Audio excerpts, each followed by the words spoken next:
Welcome everyone to the last webinar of this series, but also the last Global Shelter Cluster event for the partnership as we know it.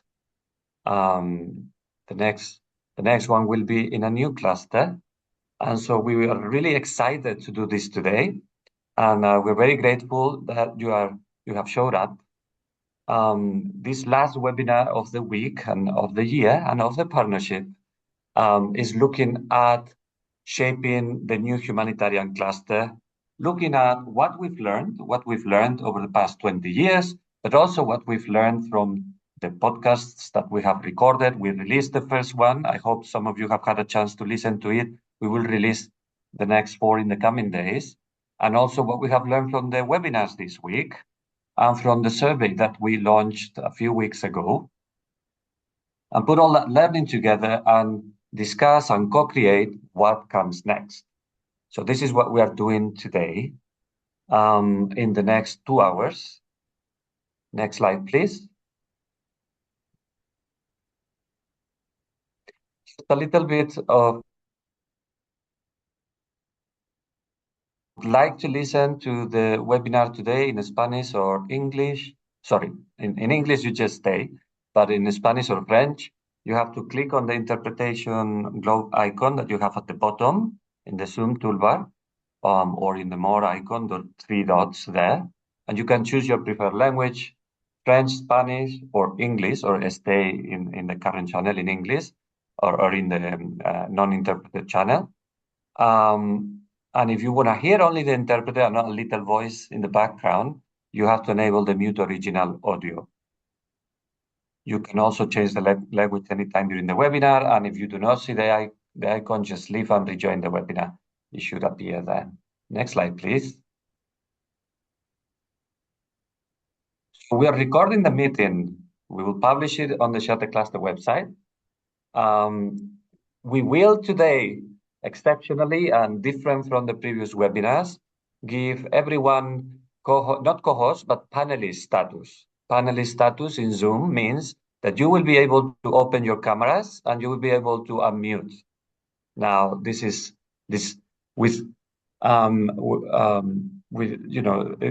comes with great responsibility as well. But we want this to be, for the last webinar, one where everybody has the opportunity to speak. Everybody has the opportunity to put their cameras on. We will do a little exercise later, playing with the cameras. So, you have great responsibility in making sure that when you're not talking, you keep your microphone muted. But we really want to make use of this today. So please, when we ask you, open your videos, and we will obviously give you plenty of opportunity to participate, to talk. We won't have a panel today. We won't have long speeches. We really want to hear from all of you as we move on to the next chapter of shelter coordination. You can, of course, use the chat as well to share your reflections, comments, relevant resources, links, but you can also unmute, and we will have plenty of space during the next 2 hours for plenary discussion and for people to come in and participate and share. Next, please. You can raise your hand. That will be make it a little bit more orderly. But without making it chaos, if you just unmute and speak and when nobody is speaking, or we say anyone please speak, you are also free to just unmute. But raising your hand will give a little bit of order in how we discuss together. Next, please. Keep your microphone muted when I'm speaking. Turn on your camera when you speak, and throughout, if your connection allows. We like cameras on.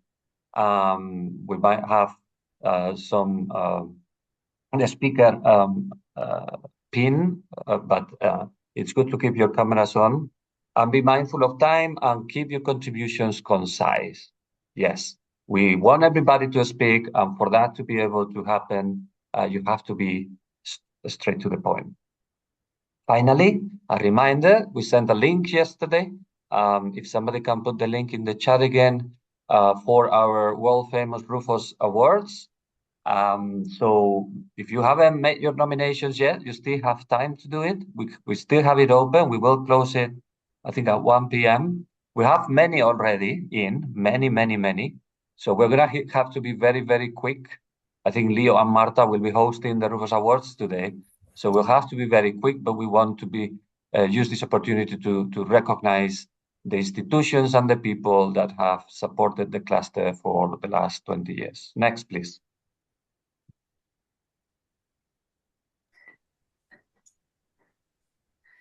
Seki, over to you. Thanks. Okay, so yeah, welcome. And today we've tried to keep it quite simple. We've got 2 hours together for this session, and we'll start looking at trends and really kind of look at what has happened over the 20 years.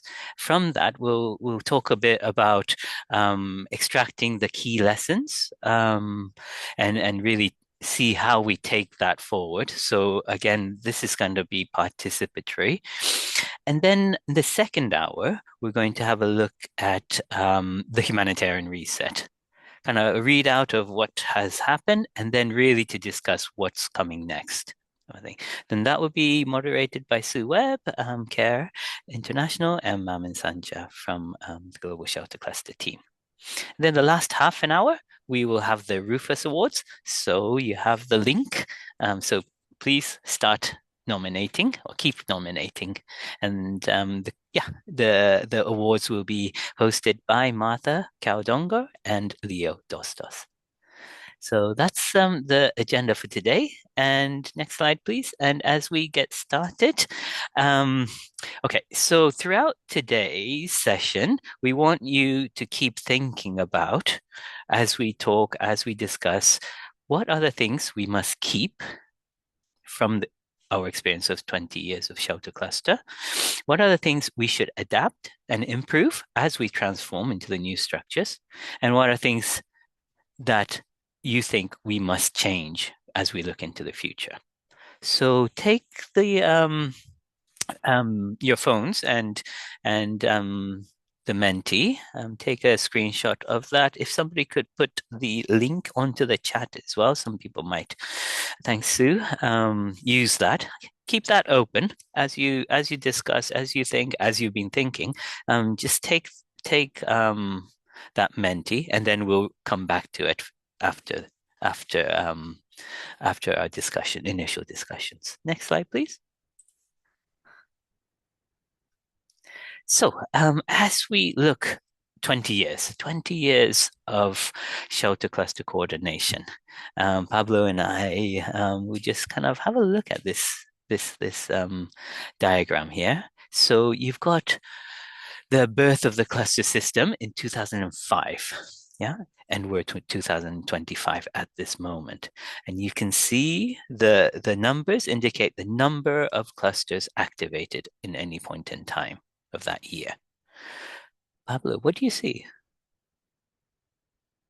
I see that we have progressively grown over the past 20 years. And in the last couple of years, there have been a number of deactivations, so we've gone down, but it clearly shows that humanitarian needs have also grown because otherwise we wouldn't have more clusters. So there is quite a steady line up there, and I can see quite a few responses that we all recognize in there, Seki. Yeah, should we get people who's been involved in some of these, like to put their cameras Maybe on? maybe we'll do it a little bit later because Mm-hmm. they are still. I can see that they are still working on making everyone a panelist. So Okay, not everyone can open their cameras yet. So maybe we go through the next slides and we'll come back let's here do that. once everybody is a panelist. And then Pascal, you're gonna have to unpin Seki and I. Are we pin? What do you call when you keep your camera? You have to be able for everybody to open their cameras when we go back to that and once everyone is a panelist. We can't do it now, Seki. Let's do Okay, it for later. great. Okay. Okay, so some trends. Audrey, are you there? Yes, I'm here. Yeah, thanks for putting this together with all the data that we have. Yeah, tell us, what are we looking at? So in this case, we're looking at data that we've been collecting for the past 20 years. For the first 10 years, we've been mainly collecting data to know which country had a cluster or a sector that was activated. So we know since when we have clusters activated and where. So for example, we can see here that we have countries that have been activated for the past 10 years. For example, DRC, Somalia, CAR, Chad, Afghanistan, Philippines, Sudan, and Yemen are the countries that had a cluster activated for the longest. And we know, thanks to this data, that the average years of activation for a cluster is about 8 years. And we do have sometimes countries that are activated for only 1 year and then they close again. So it's quite interesting to see this data. And we know now that overall we have been activated in 60 countries, which is quite a lot. And in total, we also had around 9,000 partners. Wow. Do you see that, Pablo? Like 60 separate Countries, unique countries. it's impressive. Let me just, before we go into that, Seki, Hmm. everyone, you're being promoted to be panelists. For that to work, you have to accept. So if you might have a message, I don't know how you get the message, but we're trying to promote you as panelists so everybody can open their mics freely and open their cameras, but you need to accept if you get a message uh, that you are being promoted as panelists. All right. And also a reminder on the Menti, please. There is the link to the Menti in the chat. So yeah, Seki, Hmm. 60 countries. It's but you know what is also impressive? 9,000 partners. 9,000 partners. Can you imagine how much collectively we have been able to do amongst all of us, 9,000 partners in 60 countries across the world over the past 20 years? It is certainly a reason for celebration. It is a lot of collective work, isn't it? And Yeah. for a long duration. If you see the DRC, Somalia has been activated for 20 years, and then you have countries that I guess kind of come and go, right? Like depending on the needs. Yeah, I think it shows the strength of the partnership. It shows also that obviously the majority of countries are those with protracted crisis, but also those that are highly vulnerable to recurrent disasters. Yeah, And we can see the list there on the left. yeah, yeah. I heard a lot of discussions on the protracted, of course, from our side as well, on the protractedness, and a lot of critical thinking went on this week, which I'm really looking forward to colleagues sharing again today. Okay, should we go to the next slide? Yeah, just paying attention to the chat here. Kelly says that if you didn't accept to be a panelist when you first joined, you may Mhm. need to exit and re-enter the webinar. Mhm. So if you're still stuck as an attendee, you might want to just quickly leave and enter again and see if you see the invitation then, yeah? Hmm. Great. Okay. Next one. Audrey, what are we looking at here? So here we've also been collecting this type of information about the clusters, so mainly the region where they have been activated, as well as the type of crisis and the type of response. So for example, on the first one, we can see the region where they've been activated. So for example, um, I would say less than half of the clusters were activated in Africa, but we also have a third that were activated in Asia Pacific, and the rest, a quarter in MENA, the Americas, and Europe. We can also see the type of crisis. And I would say, although it's when they were activated, so I just wanted to say that although we know, for example, we see that 60% were activated due to conflict, 37% due to disaster, and we only have a very small percentage that says complex. Hmm. We know now that we have an increasing complexity in the countries where we have been working, where you have a lot of the time a mix of conflict and disaster. So, for example, we have the example of Yemen, where the country is affected by both conflict, but also, for example, with a lot of recurrent floods. So I think it's also interesting to reflect on the fact that the crises are getting even more complex now, and the teams have to deal with very different challenges. And then the last one is specifically about the status of the response. While we have a majority of the response that are the clusters, sorry, that are activated and they are active response, we also have a lot of clusters that are activated, but they're more in a preparedness mode in case there is a disaster in the country happening after. Thanks, Audrey. Hey, Pablo, like looking at the middle one about the type of crises, like Audrey was saying that it's getting mixed, it's getting more complex. How are we adapting to this? How? Well, first, I think those lines between conflict and disaster that were there for a reason 20 years ago, those lines are eroded. We see contexts like Mozambique, where it started as disaster, but then a conflict arose, and in many other countries, we've seen there are disasters in conflict countries. In Yemen, for instance, there are also conflicts in what they were previous disaster countries. So one of the things we're doing as we move forward to a new cluster is that divide between conflict and disaster is gone. We are one cluster and one cluster for all crises. It doesn't matter which type of crisis. Yeah, I I remember think. this year, like we when the Myanmar earthquake happened. Like there was the ongoing conflict, then an earthquake happens, disaster happens, and we really saw that kind of unity where IFRC, NRC kind of really kind of joined forces in country. So we might be able to hear more about that. Hmm. Hmm.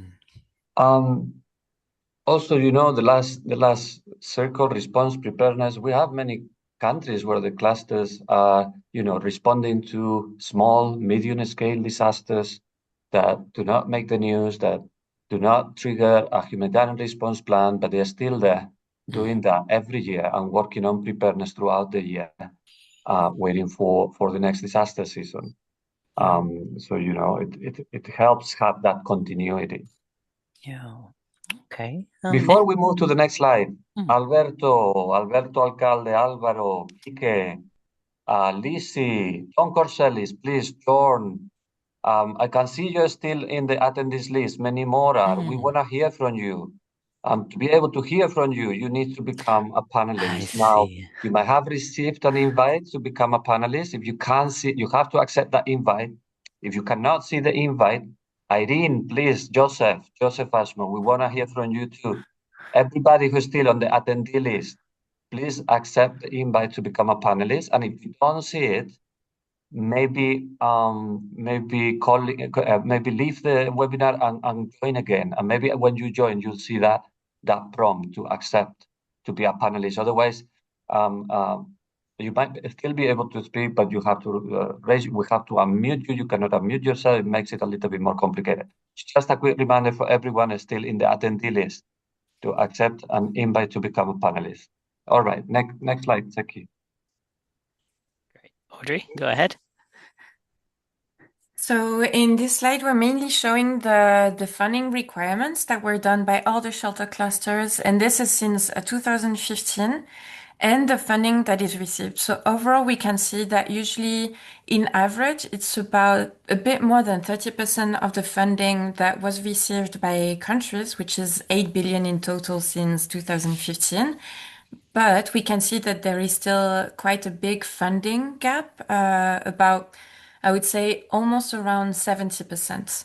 So you can see a bit of you can see the trend in the graph. So this is the data that we've been collecting from each countries. There is a peak, especially in 2024, and I've actually just I checked the data, and it's mainly from I would say 4 countries and 3 responses, which was mainly Ukraine, but also the response to the earthquake in Turkey Mm. and in Syria, as well as the response in Gaza. And then just to say, there is also a small decrease in 2025. It's due partially, I mean, mainly from the funding cuts this year, but it's also because we don't have the full data from 2025 yet. Yeah. Pablo, what do you see? What's like the biggest thing that you see on the chart? Who was I talking to the other day? That when looking at this graph, she said this looks like the rise and the fall of the Roman Empire. But I can't remember what was telling me. It's Sandra, I think Sandra. You do see how we did grow a lot, and then we have a massive drop in the last year. No, I mean we all know about this. It's not where we would like to be, but it does look like the rise and the fall of the Roman Empire, doesn't it? Yeah. But still, it's a significant amount of resources that we have received and that we have been able to use to support people in crisis. Yeah. Yeah. I mean, what I see is like if you look at the top line and the bottom line, like actually, like even from 2023, the gap is getting bigger, right? The people who we can't reach, like, and also the other thing is like, yes, we see that sharp kind of brutal kind of decline this year, but then if you go across, like actually it's coming near to 2017 kind of figures. Yes, the needs have grown, but then we were still doing amazing work back in 2017, 15, isn't it? Yeah. Yeah. Should we go to the next one? Yes, yes. So this next slide is specifically about the people in need of shelter and NFI assistance, as well as people targeted and the people reached. So you have a little graph on the top right that shows kind of like the level of people reached, where you see that we have 60% of the people that were reached, and then you still have a 40% gap in assistance. And you can also see this in the trends. So again, a little decline in 2025 due to the funding cuts. But I think overall it's interesting to know and to see the numbers of people that were assisted over the past 10 years. And maybe just to add a little thing here as well, because this year we've also been tracking and compiling all the 5 Ws, and now we also have a better understanding of the shelter cluster responses across all our countries. And I can also share the links of these fact sheets and the media report if you're interested to see and to understand a bit more what this actually means in terms of people reached. Mm. I think what we don't see here is like that 580 million people in need. I mean, that's the registered people in need, and then we have the targeted by the humanitarian, and then we have the people who we actually been able to serve. So 60% of the people targeted, but that's it's a much lesser percent that we actually reach according to the people in need in the context. Yeah. Yeah, and quite a few interesting comments in the chat as well, Seki. Kelly mentioning, that the process for establishing the funding required has been increasingly challenged in the last years, including an imposed reduction in the number of people in need. We all have had to have those battles when submitting our numbers and being asked to be cut by half or more. Yeah. And Joseph Ashmore also making the point that these figures represent an aggregated picture, but they are skewed by specific responses that have received a lot of support, like Ukraine and other well-funded responses, whereas many others are forgotten crises where funding has been very, very poor. So it's true that we should consider this when looking at the numbers. A reminder to everyone, please, the invitation to become a panelist doesn't force you to speak. It just gives you the possibility to speak and to put your camera on. So please accept the invitation when you get it. The invitation apparently only stays for about 15 seconds. So don't reject it. You won't be required to speak if you don't want to. It's just giving you the opportunity to do so much more freely if you're a panelist than as an attendee. So this is the process that Pascal in the background is trying to achieve for all of you so that you can do and speak whenever you want. The invite will appear for about 15 seconds. Don't reject it, accept it. Doesn't force you to speak, it just gives you the opportunity to do so. Great. Let's try it out. Mamen, can you go back to slide 7 where we had the countries? And let's look at that timeline a bit. And yeah, now Pascal, if you can remove the spotlight on everyone, just remove the spotlight on everyone now. Okay. So maybe we should also, Seki, yeah. remove the slide, no? Yes. Okay. Sorry. So we saw a number of responses there. We just wanted to get an idea in the room of who has been to some of those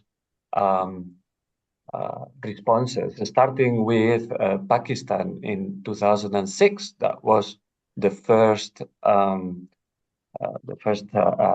response where we had the clusters. So we're just going to ask everyone who was in Pakistan 2006 to turn their cameras on so that we can see from the people here. I think Mamen has a spotlight. No, I shouldn't. I don't. I can in my screen. I see you big and oh well, we have. Oh my goodness. Nobody spotlight. Kelly, Nobody's we have spotlighted. Bill Flynn, Jim Kennedy, Alex, Neil Bowman. Quite a few. One. Were you there in Pakistan as well? Look at. Oh wait, maybe you're wrong. Pakistan. Is this a flood or? No, the 2006 one. I'm not old enough to do that. Yes, I think that's. That hurts. That hurts. Yes.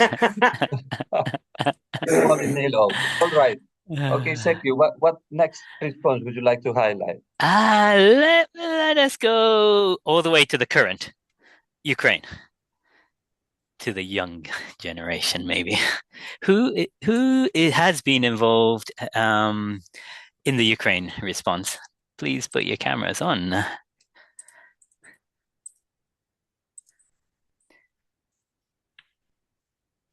Do you see? I got you. Can you see anybody?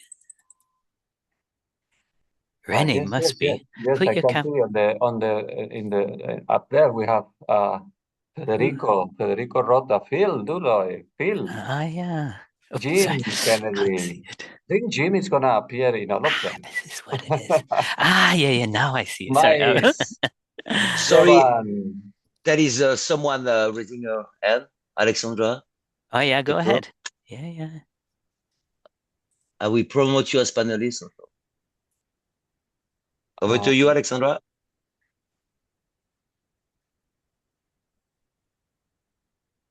Alexandra. Is Mohammed. somebody in Ukraine at this moment? Who's in Ukraine at this moment?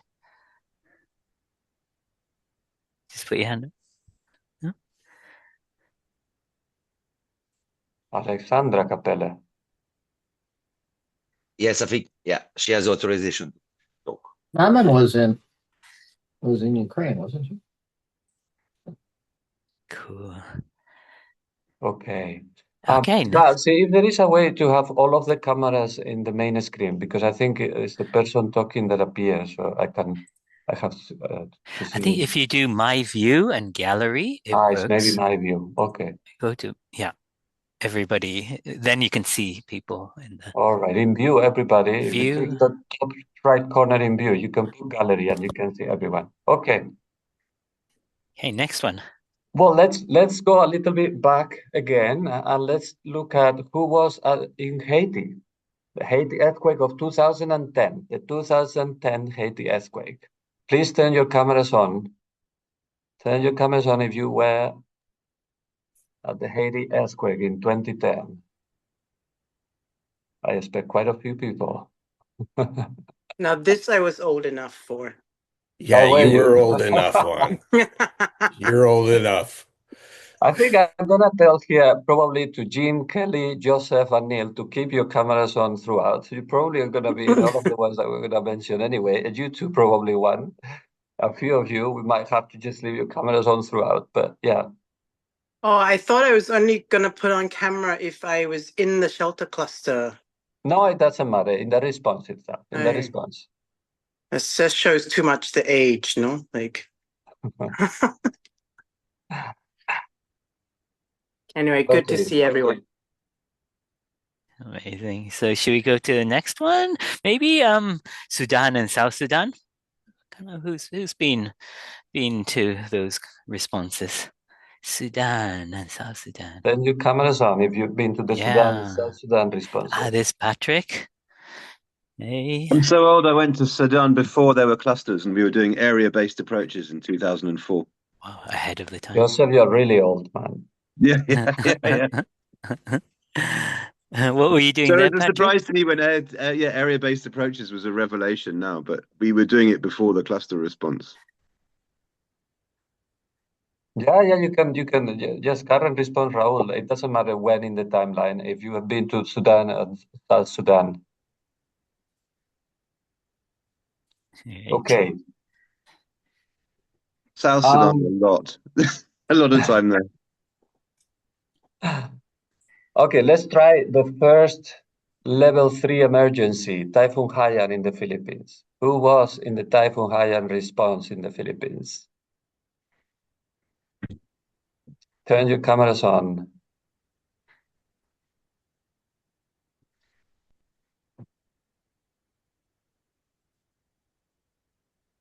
We have quite a few people who were there. Yeah. The 2013 Typhoon Haiyan. Oh, it was a big one, wasn't it?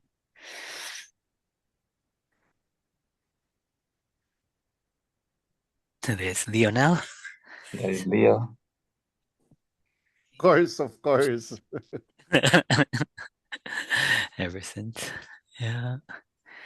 Check you anymore? Yeah, no, I do want COVID. Whose work have been impacted by COVID? Turn your cameras on. So wish for Whose How work? are you gonna who was count? not COVID? I would expect everyone to turn their cameras on now. Yeah, exactly. yeah. That was a big one. Want to see everybody. I feel bad because I missed when you were calling me for Ukraine. Sorry. Because I got a phone call from local authorities about people whose transactions weren't successful for solid fuel cash in Dobrapilska Hromada. So just wanted to say hello to everybody. Glad to see you all. Amazing. Yes, Amazing. So, sorry. Nice to have you. Thank you, everyone. Put your cameras on if you were affected by COVID. There we go. And if you are not in your pajamas. Yeah. Anybody want to say something about that period? That way of kind of shock? What it meant to you? It was more shocking in Geneva. I got stuck in Gaziantep during COVID, actually on mission. Yes, and it was very actually. So I was like quite busy, but yes, it was nice mission, nice long mission. You can get home, huh? Yeah. Yes, I remember so, that. Yeah. That was COVID was sort of the forerunner or the practice for the shift to much more remote support that we've seen this year at least, but seems to also be the prospect for going forward, learning how to use Zoom and Teams. You still don't know how to use them, but learning how to work remotely was something that became very important in COVID. Yeah. And also a realization that there are time zones across the world. So a meeting at 5 a.m. may be a normal meeting in Sri Lanka or something like that. Yeah. Ellie, I have such vivid memory of meeting you at HNPW that year in May, and you were like, I can't believe people are shaking hands. I think this is going to change. We have to change this thing. And kissing each other. My gosh. Yeah. Talk about a way to spread diseases. Yes, I do remember that. We thought it would never get to Europe. Okay, so just the last one.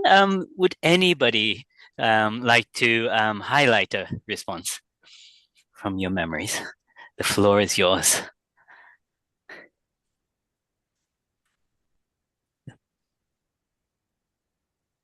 Don't be shy. A response that taught you something new, or that opened your eyes to something you hadn't realized before. I think we have to select somebody from the audience. Hola, hola. Yes, go ahead. Vale. ¿Puedo hacerla en español? Sí, hay Y por traducción. supuesto. Muy bien, muy bien. No, como una nueva experiencia quería contar lo que, bueno, tuve la oportunidad de ingresar en el clúster en el Shelter Cluster en Just a 2000. second, Álvaro, just a second. If anybody wants to hear the English translation, just go to the interpretation globe at the bottom and select the English channel. Okay, back to you, Álvaro. Gracias. Bueno, mi experiencia es reciente, hasta el portugués se me mezcla, perdón. Mi experiencia es reciente con el clúster desde 2023 y fue en Mozambique. Y bueno, siempre había trabajado en el movimiento de la Cruz Roja hasta ese momento. Y la experiencia del clúster para mí fue muy importante porque nunca había tenido una experiencia de vivir ese trabajo interagencial, intersectorial. Entonces, me acuerdo que cuando empecé no tenía mucha idea, fue en una situación media típica que entré en el clúster. Comencé a ver los videos de, creo que es Team, porque hice el curso de Shelter y hay un video que cuenta sobre el Humanitarian Reform. Y yo me sentía también muy inseguro con el inglés y usaba ese video para practicar mi inglés para cuando tuviera actividades con el clúster. Entonces, escuché como 30 veces cómo en Darfur las organizaciones se peleaban para ganar terreno y bueno, mi experiencia, llegué a Mozambique y estaba en las reuniones intercluster y cosas y cosas y cosas, y la verdad que fue algo muy lindo ver cómo todo el sistema humanitario se acciona para dar una respuesta.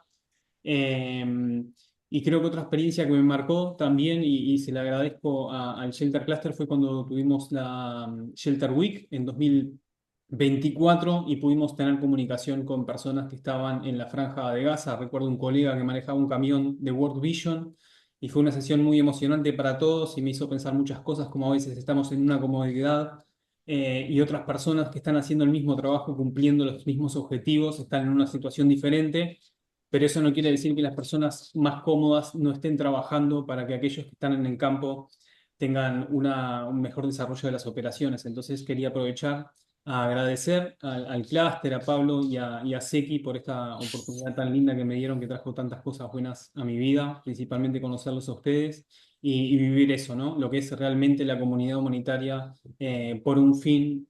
El caso de Mozambique es conflicto, es una situación muy tensa y ahí están ellos enfrentando un montón de condiciones que son difíciles, muy adversas y no paran porque el sistema humanitario no importa las nuevas reglas, el reset, las personas siguen ahí, solo reciben informaciones de que algunas cosas cambian por cuestiones políticas, pero ahí están dejando todo y exponiéndose a muchos riesgos, así que esa fue mi experiencia muy linda con el clúster, así que gracias. Over to you, Thank my you, love. Álvaro, for sharing. Thank you so much. And it's a pleasure to work with you, really. So we're really happy that we gave you that opportunity, of course. What else? Joseph, do you know, Liz Palmer is remembering how you gave her a mosquito net in 2012 in South Sudan. Do you remember that? She still has it.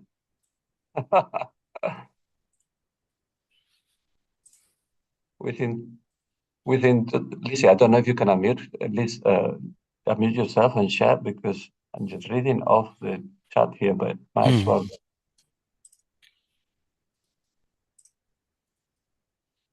Liz has the right to speak. Me, I would like to share also my experience because my first mission was the tsunami response, and there was no the shelter cluster. So what I saw, it was more for the Nias earthquake who follow. So I was based here, and I saw the coordination was really a problem, and I think there was a lot of duplication, and many shelter bid. Affected population receive more than one shelter per house. And then my second mission was in 2008 for the cyclone Nargis, is where I met one and I discovered the cluster system. So I didn't know what was. I was working for a very small NGO.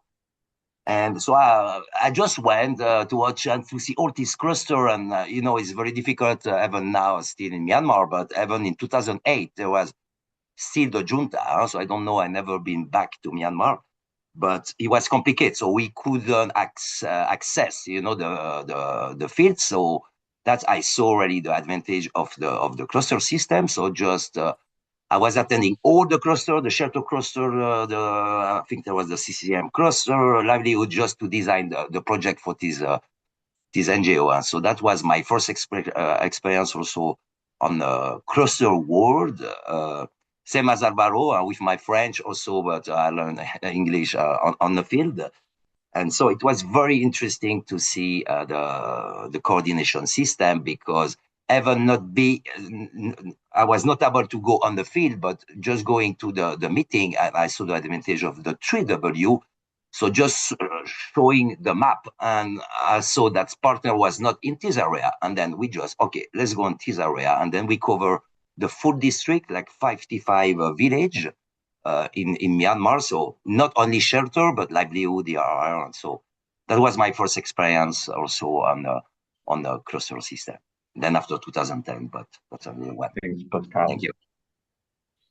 Lizzie, there's got a bit of banter on the chat as well. Lizzie, go ahead. Thanks, Pablo. I just wanted to say we've covered quite a lot of the big disasters, but I can see that there's quite a few people on the chat who are real sort of linchpins at that field level. So I just wondered if I could kind of make a cheeky suggestion that people who have been part of a field cluster maybe turn on their cameras so we can appreciate you. Yes, please. Everyone who has been part of a field cluster, please turn on your cameras.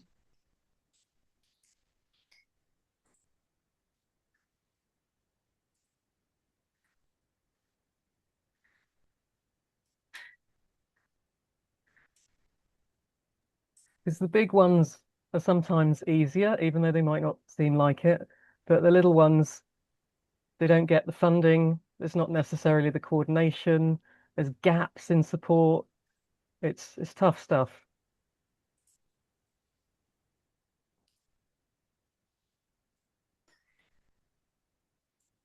Yeah, thanks, Lizzie. I think we see Grema, we see Martha, Manihi, Carolina, Rahul. Brilliant. No, thanks. Okay. Maybe like yes, Zaki, if I can step in, because I think it was interesting when I was in Malawi, like recently. It's also one of those kind of smaller, but also like yearly kind of cyclone. But I also remembered sitting in like twice daily meetings, like intercluster meetings led by the government, and each one goes on for 3 hours. And then you spend at least 6 hours just for those 2 meetings, and then thinking that, wow, this is what we did with localization. That we did not think of the implication of what it means on the ground. We have all the government coming from the capital, and we spend a lot of time in meetings. That was quite painful, I have to say. Yeah, it's definitely like a focus on efficiencies and effectiveness at this moment, isn't it? So hopefully, like with the new structure, we'll manage to kind of combine 3 meetings into one. Cool. Okay. Maybe we will go forth, Pablo. Yeah, maybe we'll leave the mangoes and the avocados in the chat and move on with back to the slides moment. Don't miss out on the chat. There's a lot going on there. Yeah. Okay, so as we go along, don't forget to to put your ideas on these 3 questions. We'll be reflecting on them soon.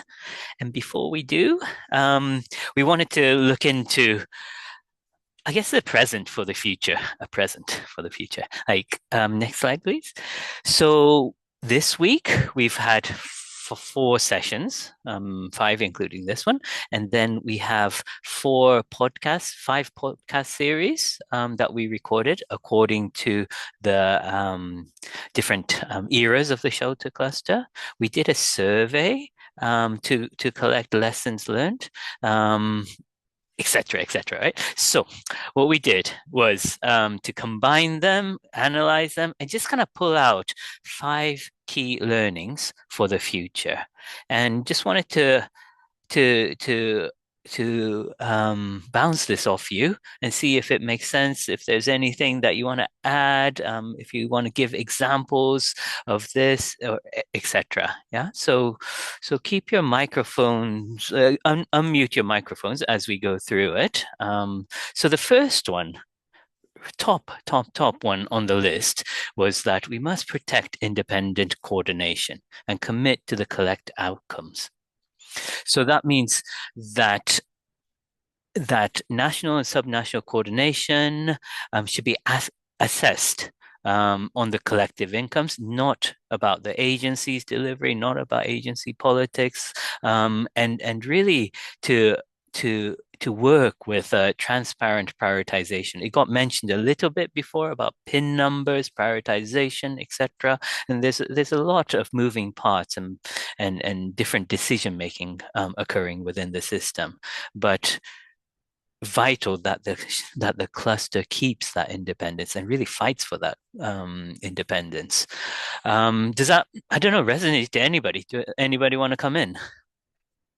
Agree, disagree, give some examples.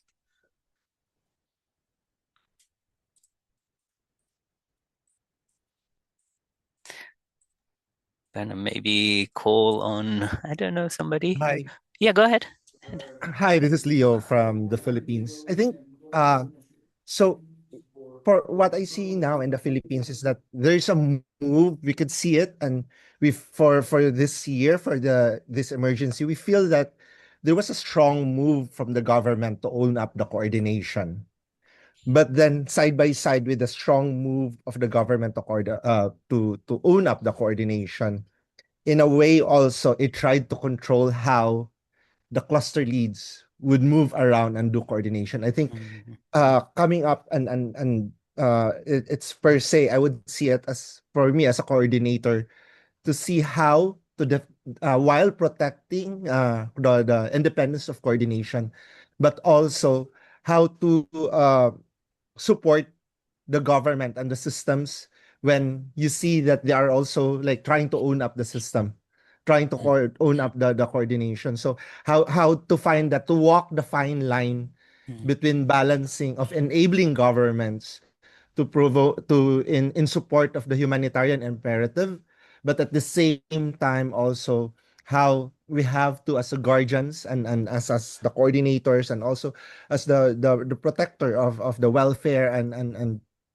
the rights of the community, of how do we balance it out, how do we in a way also, how do we advocate to the donors in the context of the Philippines, where one side you have the national government saying we have resources, we are in capacity, we're in a position, while on the other side you have the ministries, you have the subnational level saying, look, we're not able to, there's no resources on the ground. The reality is there's no resources, it's not enough. How do we communicate this to the donors? How do we we advocate for that? So I think these are some of the things that in pressingly, as we move along to this changing humanitarian landscape, that we have to manage and navigate to. Thank you. Yeah. Thanks, Leo. I'm just going to ask maybe another context. If anybody has had to there really. is a hand up. Sorry. Yes, I'll go ahead. I can't see it. Carolina, go ahead. Okay, go ahead. Sorry, I might be talking about the elephant in the room or just putting a stick in the ant house, but I just wanted to highlight also this related to independent coordination, it's the challenges which are between politics of two UNs, usually trying to in the coordination system, and then knowing how we can also improve it, because it has an impact on the coordination, it has an impact on the implementation of the everything what is agreed in the cluster sector. Then if there is a different politics between the UNs, then some don't want to implement what was developed or developed as a sector, because sector is led by one and not the other UN. So I think that's something which has to be somehow also improved. Thank you. Over. Yeah, no, thanks, Carolina. Yeah, no, I think everybody in the room acknowledges this and keeps working on it. I think as a cluster, we just have to keep on working on it, and maybe this mind shift slowly at the right moments, etc. There was also someone, Lana Barreto, who wanted to speak but doesn't know. So if you can unmute yourself directly without raising your hand. No, thank you, Carolina. And good to see you here, and good to see you all. I just adding what Carolina just said, and sharing a little bit of my recent example. I come from cluster coordination, not exactly shelter, but CCCM, or mix of both shelter and CCCM. And the first time I'm jumping into to the program side. And adding to what Carolina said, I think trying to be the more localized and giving the power to the subnational clusters to feed the national and then to feed the whole structure is something that is very much, I think this, it is a lessons learned that I could see here in NRC Palestine. And I think this could be also spread out to other clusters. Over from my side. And thank you, Carolina, again for. Thank you for sharing. And I think that one is coming up amongst the 5 that we have highlighted, Seki. Yeah. I think Lilian, you got your camera on. Do you want to come in?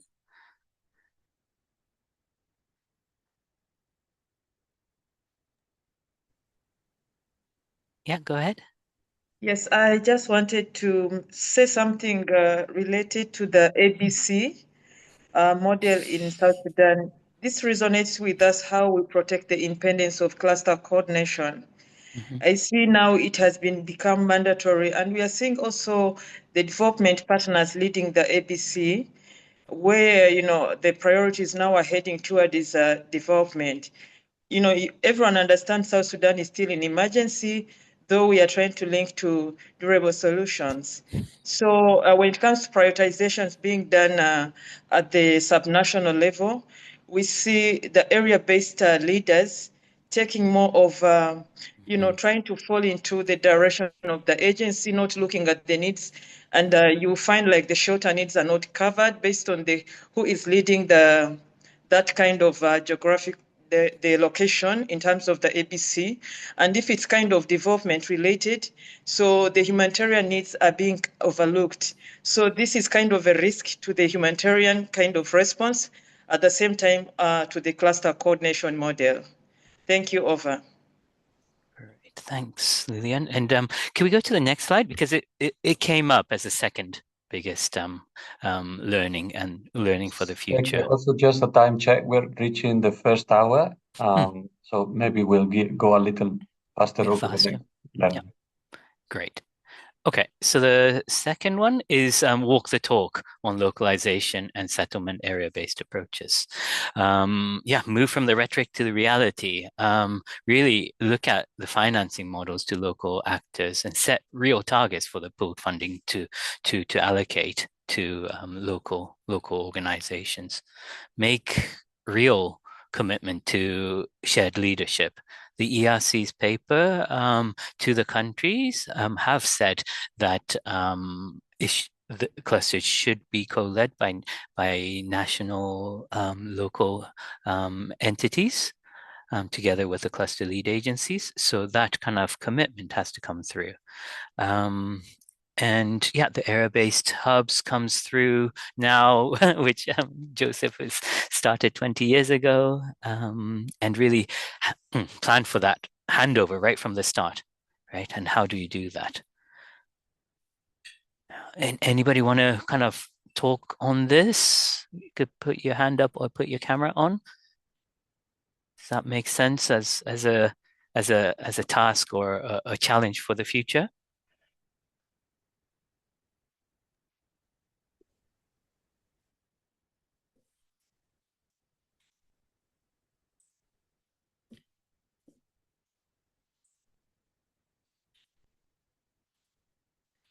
Anybody had any challenges or ideas for the financing bit for the local actors? That's always the tricky bit, isn't it? Maybe Phil, you mentioned on the podcast too, right? Yeah, no, I think it's a really, really solid lesson for the future. And when donors, and I used to work for a donor, have so many restrictions on direct funding for community service organizations, LNGOs, whatever we want to call them.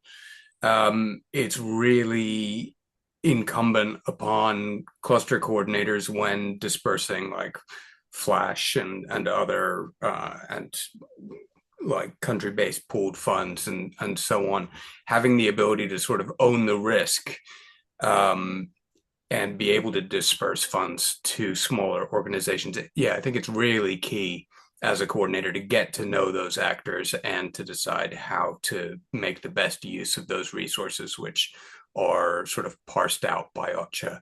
So yeah, I think great to have that as a lesson, and it will apply for our friends in CCCM and HLP as we work together in the future. So yeah, great lesson number 2. Thanks.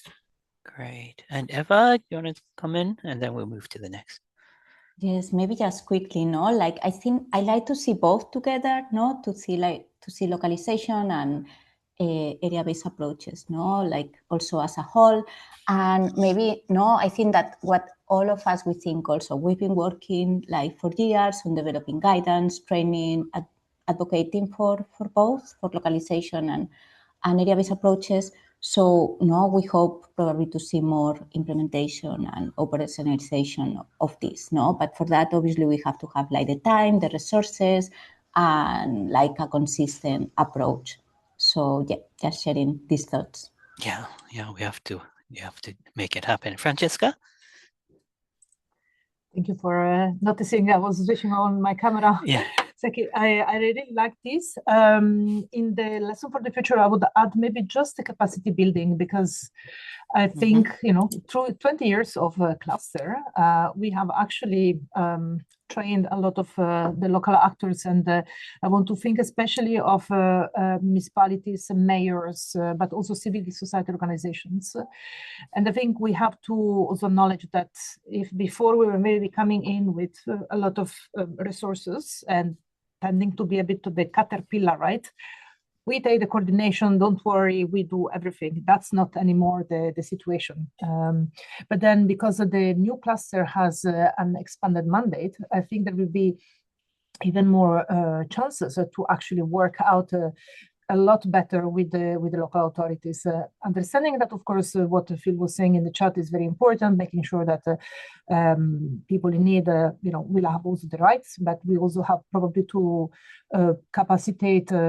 continue capacitating the local authorities and make sure that they can drive the response. When they drive the response and the coordination of it, of course, then it's going to be much easier to do a handover, responsible handover. Thank you. Thanks, Francesca. Yeah, maybe I'm going to go through we've got 3 more, but I'm going to just zoom through them, and then maybe just a moment to reflect on the next 3. Because I think the first 2 was quite a juicy one. So the third one is multi-sector integration. We all know that we can't build houses without wash, etc., etc. So I think that's coming out really strong in all the conversations that we have to do it, and the new cluster is I guess like a huge part of that systemically to make that happen. Maybe next one. I'll just zoom through just so we can see them. And then standards and specification. We had a specific session this week on standards, and we reflected on sphere and things. And it's coming out really, really strongly that we need to simplify standards. We need to co-create them with local actors, make it practical, adaptable to the situation, to the national standards, to the phase the response is in. I think so. A lot more reflections going on there, and maybe we see that in the next sphere revision as well. The next one, please. And then community engagement. I think shelter cluster is pretty good at it, or shelter actors are pretty good at it. But then I think there's always another step to go to really continue to do that, and kind of having CCCM coming in, working together. I think that's a really strong way forward as well. So really kind of that community-centered approach is coming really strongly. So yeah, any of the three, maybe the last slide, please. Next slide. It's just got a summary of all 5. So this is what we're going to, what we found that we can leave as a gift for the next phase. Any things that, of course, there's a lot more to be captured, but anything that stood out? People want to come in? Oh, this is Kelly. I include this in some of the chat elsewhere, but I think it's not really a lesson. It's sort of a way we do things, is that we need to pay more attention to preparedness. As I said in the chat, you're not going to be able to figure out all the things that need to, who all the actors are and how everything works when you just step off an airplane without having things prepared. We've done that in the environmental side with the environmental profiles, but I think we sort of expand that, and we've been successful on that in the Pacific. So it's a lesson that it's a bit of an unusual one, I think, but something that we also need to consider in addition to these 5 good ideas or good lessons. Great, thanks, Kelly. Lala, and then Charles. Hi again, Seki. Okay, just if I may, I just would like to go back to the localization, because this is a topic that I like most. Since we are advancing in this localization, I just would like to understand how many of us here already have this experience when local actor or local authority try to step up. All right, try to take initiative, question our established mechanism, assert our leadership. We quietly brand them as complicated, right? How many of us did that? Okay, right? people. Yeah. Put your cameras on. And put your camera on. But maybe, and that's because this is localization. We talk about it, and I see it really advancing. So maybe what we call complicated is actually us, right? And maybe what we call political, when we say, it's really political, the situation is political, maybe it's actually just the local ownership that we are not really familiar with. And I would say the real power sharing actually means accepting that the coordination won't always looks like what we wanted, right?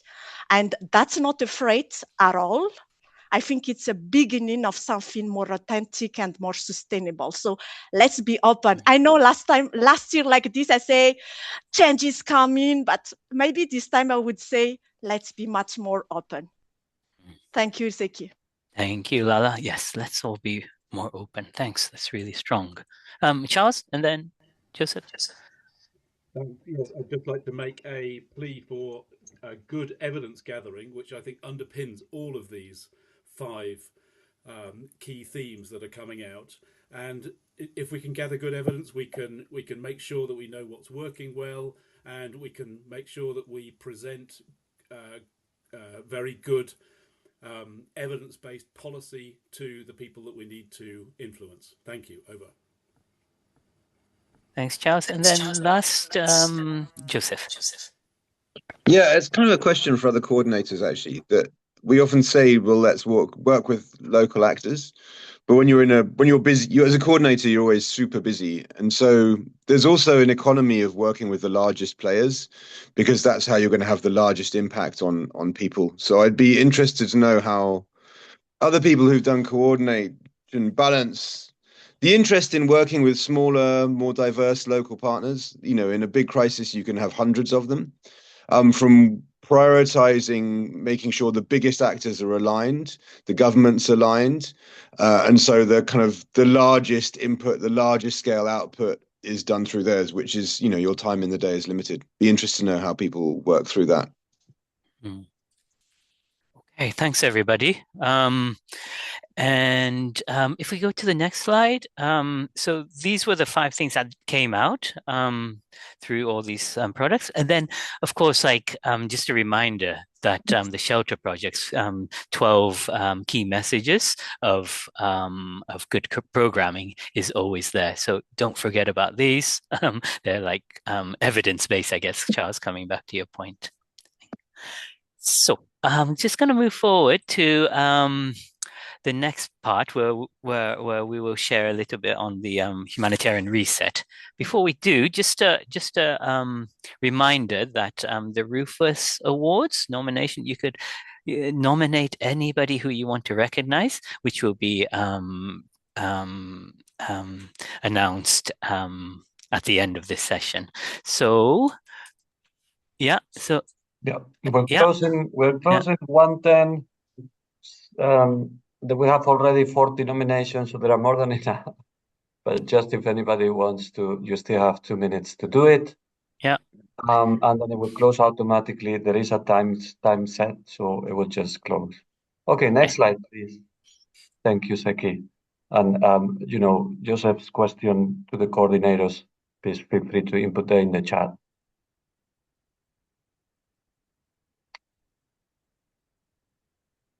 Next slide.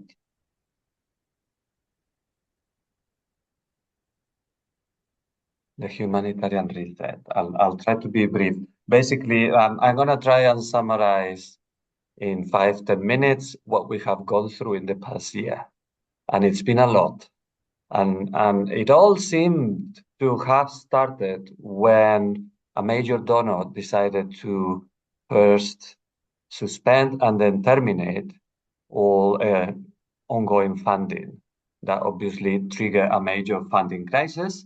It has not been the only donor, but it actually didn't start there. There were already calls for reform before the USAID termination of awards. And in fact, Tom Fletcher had tasked Joyce, the head of OCHA, and Jan Eglan from NRC and former emergency relief coordinator, to present him with a number of recommendations to improve the humanitarian system. We had also gone through the IDP review. There have been a lot of ongoing efforts even before the funding crisis. What the funding crisis did was accelerate that reform that everybody knew was required for the humanitarian system. I think it accelerated the reform, but it also made it a lot deeper, because no industry can continue to work the way it has been working for the past few years when half of its funding, literally half of the funding, is gone. Can you imagine what industry, what sector can withstand that massive blow? So I think it was February that Tom Fletcher, the emergency relief coordinator, sent a letter to all the ISC principals with 10 points. That was basically the roadmap for what was then called the humanitarian reset. And in each of those 10 points, he was tasking different elements of the humanitarian system to look at a specific part of the system and see how we can reform it, make it more efficient, and change and adapt to the environment that we are today.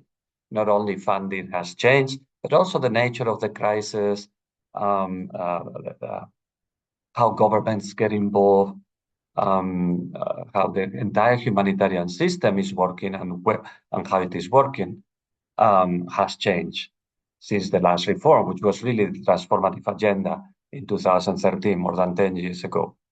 So one of those 10 points, we're not going to go through all of them, but one of them was the cluster reform. The cluster reform process, which was tasked to the co-chairs of the Operational Policy and Advocacy Group. Now this is called the Humanitarian Working Group. And the co-chairs of that were Ted Chaiban from UNICEF. And you remember the name, Seki, from Save the Children, It's Gabriela. Gabriela. Gabriela. So Ted and Gabriela led this process. They convened all cluster lead agencies and all cluster coordinators to start thinking through this process, establish 4 working groups, looking at, accountability to affected populations, looking at how operationalizing coordination of operations, looking at how the cluster coordinates with the refugee response, looking at a number of elements in the cluster system. And they came up with a total of 15 recommendations. 15 recommendations that were put forward to the ISC principals at their meeting in June. One of those recommendations centered around cluster mergers. So one of the 15. There are already other 14 that also look at how we must reform the clusters. A lot of them basically went back to the 2016 World Humanitarian Summit and the Grand Bargain, and a lot of what we have come up through the humanitarian reset is actually things that we had already said back then in 2016 around localization, around community engagement and accountability. But there was an effort also to look at how can we have a more efficient system. And looking at the existing 11 clusters, what can we do to make it a little bit more efficient? So from this, they recommended to reduce from 11 clusters to 8. How? First, the early recovery cluster disappears and becomes mainstream across all clusters and through the humanitarian coordinator. Then there are 2 sets of mergers. One is the emergency telecommunications and the the emergency telecommunications and the logistics clusters merge. They were both led by WFP. So it was not a too complicated process. All of the areas of responsibility of the protection cluster, they don't disappear, but they get integrated into the protection cluster as one protection cluster, no more areas of responsibility. With the exception of one, and this is the merger that concerns us, that brought together the shelter cluster, the camp coordination, camp management cluster, and the housing, land, and property area of responsibility. And by merging these 3 coordination platforms, we came up with a new cluster, which finally has a name, and which we will transition to as of next year. And this is the Shelter, Land, and Site Coordination Cluster.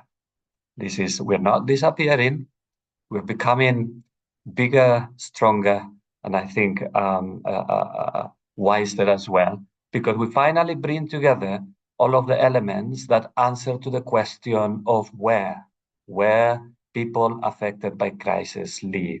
And this is what the new cluster is. Where do people live? They live at the household level in homes, houses, shelters, and at the community level, they live in settlements, urban centers, camps, rural communities, neighborhoods, and this new cluster brings all the elements of where people live at the household level and at the community level into one single cluster, looking at the elements of shelter, site management and site coordination, property rights, all together with one coherent lens. So yes, this is what the new cluster is about. It's about safe and dignified places for people in crisis. It's that concept of placemaking. And this is what brings us together as of next year. And we're really excited about this opportunity to, for a lot of us in the cluster, we have felt that and in the shelter sector in particular, we always talked about shelter and settlements, that something was missing, that we were a little bit fragmented. And there were calls also before of closer working relationship between shelter and CCCM. We have had working groups on HLP within the shelter cluster, so we finally come together as a consistent, coherent view and a consistent coordination platform that looks at where people live and make sure that we contribute to ensuring they have safe and dignified places to live. And that was a little bit of what I wanted to say, Seki. I know we don't have all of the answers yet. There will be a transition period. We're discussing and trying to put together the scope of this new cluster together with our SACs and all of our partners. We have come up with 5 core priorities, still under discussion. None of what we are putting forward as core priorities are things that our clusters, our coordination platforms weren't doing before. But obviously, when we bring the concept of settlements, communities, neighborhoods, camps, I think they exist within an environment. And I think we want to elevate environment, climate, as one core priority of this cluster, because shelter and settlements and camps and neighborhoods exist within that environment, but also because other clusters may have environmental concerns, but our cluster can create or reduce environmental risks. The way we design, manage, develop settlements can increase or reduce environmental risk. And this is why we are looking at this as one of our core priorities, of course, along shelter and NFIs. Also very important, NFIs, because a shelter is not just the 4 walls and a roof, but it's also everything else that allows a family to conduct their daily life. And this is why NFIs are a critical component of this cluster as well, because a shelter is more than 4 walls and a roof. And we also have obviously settlement planning. We also have a very important component of site coordination, obviously coming from the CCCM, and HLP integrated across all of them, but also HLP on its own, because we don't want to lose the visibility of HLP. Particularly, we don't want to lose the protection aspects of HLP. And we also keep it as a standalone core priority of this cluster, at the same time integrating the HLP elements of shelter and settlements within the other core priorities. And finally, amongst all of these core priorities, we have one core modality as well, part of these core priorities, which is the community engagement and accountability that comes also from the camp coordination, camp management sector, but that truly should be cross-cutting to all sectors, but is critically important for us because this is how we engage in the service delivery component of this cluster. So I know this is quick and there is a lot more to do, and we won't have everything figured out by January, but we're doing this and we're doing this together, and we will have 6 to 9 months next year to continue to refine this new cluster. But we're looking forward to doing this with all of you, and we thank you to all of those who have been engaged throughout this really difficult year in imagining this new cluster, Seki. So we may have a little bit of time for questions or comments. Anybody who wants to say something, ask a question, or contribute or add to anything I have said or I have missed, please do come and share with the rest of us. We have a few minutes to do this.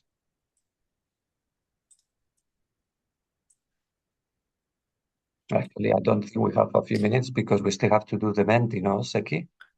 Yeah. Yeah. Maybe while Yes, people... no, there is a good question actually on the chat. This is on I think for our colleagues at the country level from Caroline. Yes, obviously this is a merger that has taken place at the global level.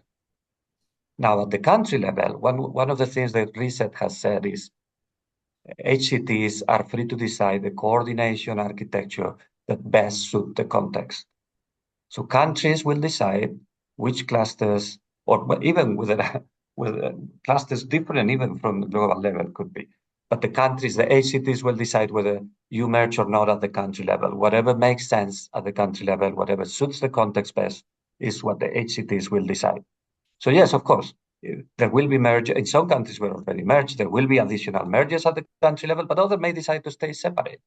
So there is no obligation, no pressure to merge at the country level. I would imagine in countries where, for instance, Shelter and CCCM or HLP have different government counterparts, it might be wiser to keep it separate just because the government might prefer to do so. So really, truly, we will continue to support every country, whether you merge or not, within our area and the scope of our cluster, and to reach out for support in trying to figure this out at the country level if you're struggling to find what the best solution is. But that's a good point. What happens at the global level doesn't necessarily need to be followed at the country level. Whatever suits the context best is what must prevail.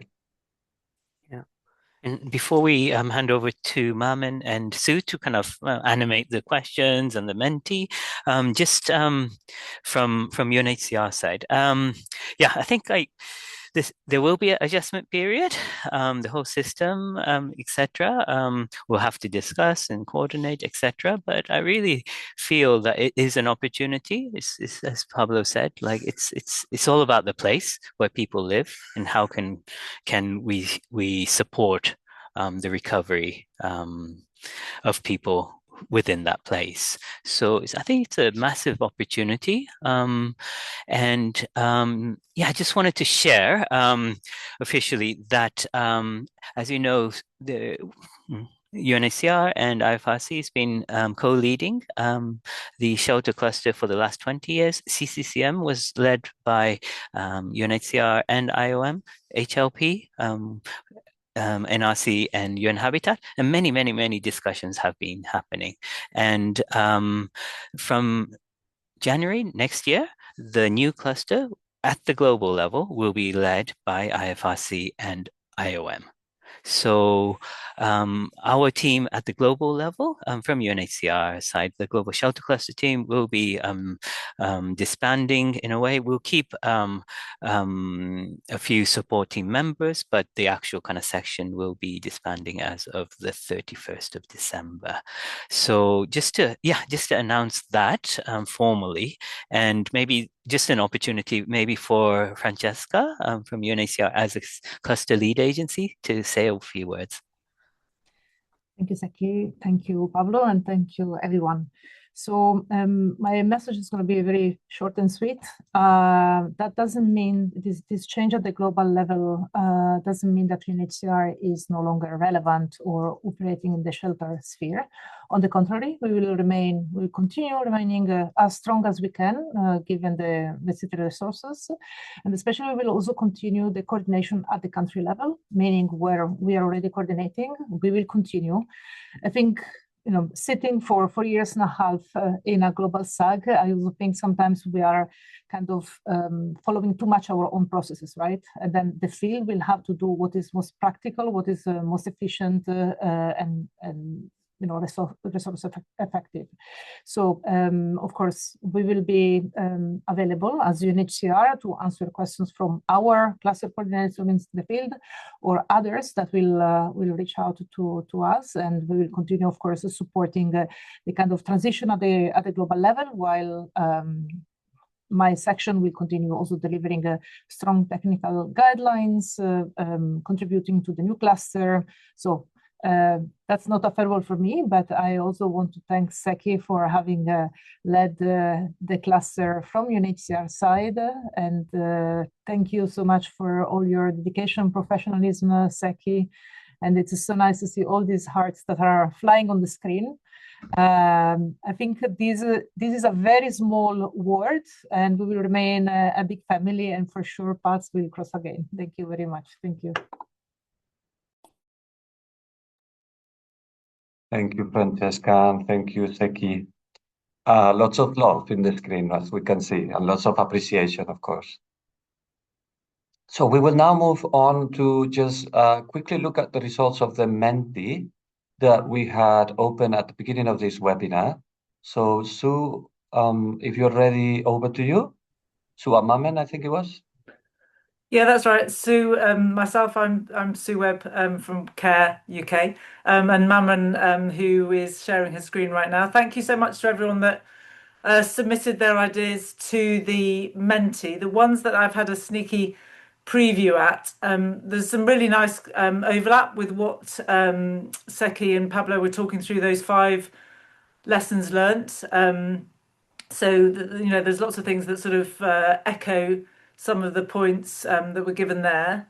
So this was the first question. You can still add your thoughts to the Menti. It's as far as I'm aware, it's still open and it's set up as a survey, so you can skip questions if you want to. You can go to the next one. You don't have to just look at the question that's on the screen right now that Mamon's sharing.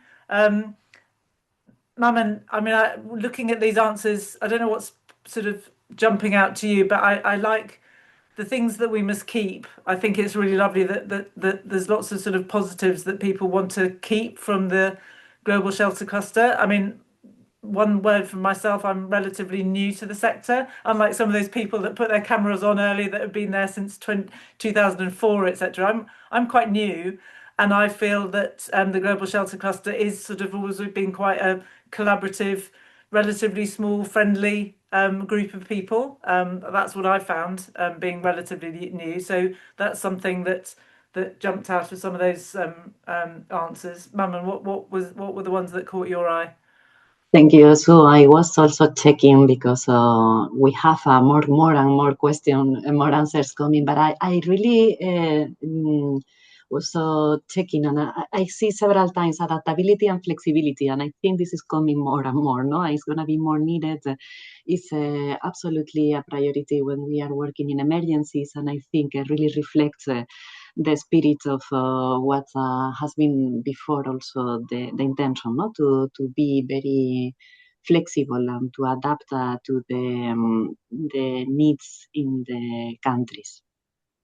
Yeah, absolutely. And I like one of the, maybe it's hopeful, but I like the fact that someone said one of the things that we should keep, or maybe it was the next one, you know, is sort of looking at funding for the sector. So that's sort of hope for the future, which is nice at this point. Should we go on to the next one? What are I'm mindful we've got lots of Rufus Awards, so I think we're skipping through quite fast. Karen, go on, Mama. Just one, the annual meetings, no? And I think this has been always very much celebrated by everybody. This is our last one as a global shelter cluster, but it's true that it's an amazing opportunity to keep the partnership on the same page about the latest evolutions. Yes, shall we go to the next? Yeah, let's move to the next one. So this is what are the things that we should adapt and improve. So clearly things that people wanted to sort of hold on to, but perhaps move the dial on a little bit. I'm not showing on the screen at the moment. I'm still seeing what are the things we must keep on the screen, but I think it's coming up now. Yeah. So some of the things that I mean, obviously, as a shelter researcher, I love the fact that someone's put in, and it wasn't me, looking at identifying research priorities. That's something that I think we've been talking about a lot. It was mentioned earlier, that importance of sort of evidence-based programming. So as we move forward, we want to keep thinking about research priorities. What was jumping out to you, Maman?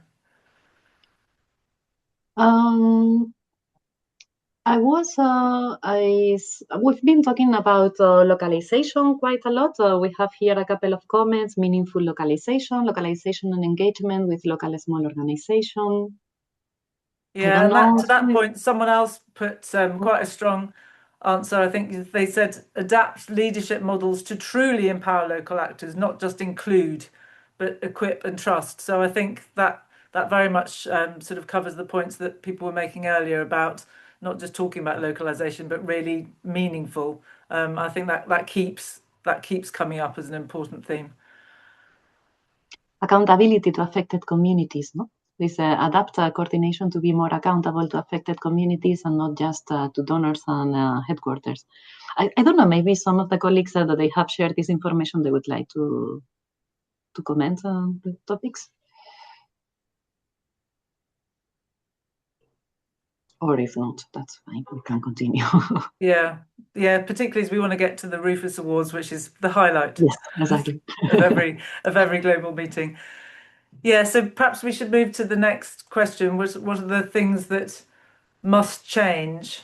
One that caught my eye on this on the left there, and I think I can guess who put this in.